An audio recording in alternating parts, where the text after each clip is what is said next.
Dans le quartier animé et chaotique de la ville de New York, où les gratte-ciel perçaient le ciel et où les rues étaient pavées de rêves brisés, vivait un homme du nom de Jacques le Lapin Malone. Jacques était un maître du vol à la tire, un artiste du vol à la tire qui avait une réputation de vitesse et de précision.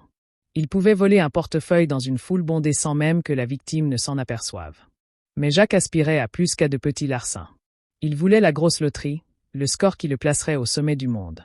Un jour, Jacques a entendu parler d'une vente aux enchères exclusive d'un collier de diamants rares, connu sous le nom de l'œil du serpent. Le collier était estimé à des millions de dollars, et Jacques savait que c'était sa chance de changer sa vie. Il a élaboré un plan audacieux, un plan qui nécessitait une touche de ruse et une bonne dose de chance.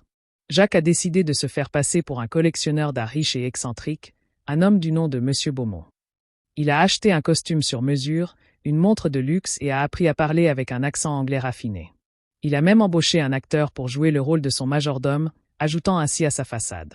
Le jour de la vente aux enchères, Jacques, dans le rôle de Monsieur Beaumont, est arrivé dans la salle de bal somptueuse. Il s'est comporté avec une assurance et un raffinement qui ont impressionné les autres enchérisseurs.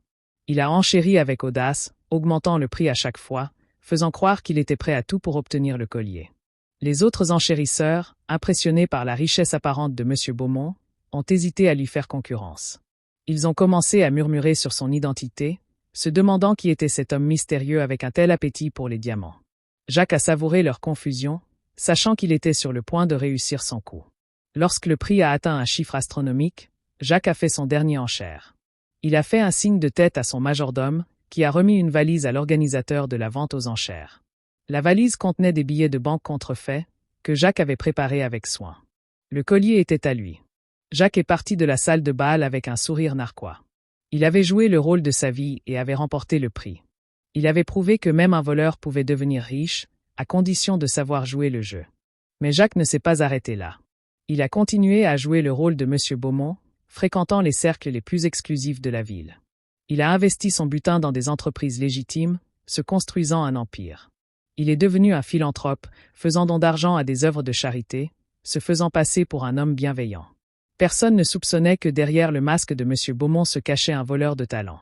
Jacques était devenu un maître de l'illusion, un homme qui avait réussi à tromper le monde entier. Mais au fond de lui, Jacques savait qu'il ne pourrait jamais échapper à son passé. Il savait que la vérité finirait par éclater. Il a vécu avec cette peur, cette épée de Damoclès qui planait au-dessus de sa tête.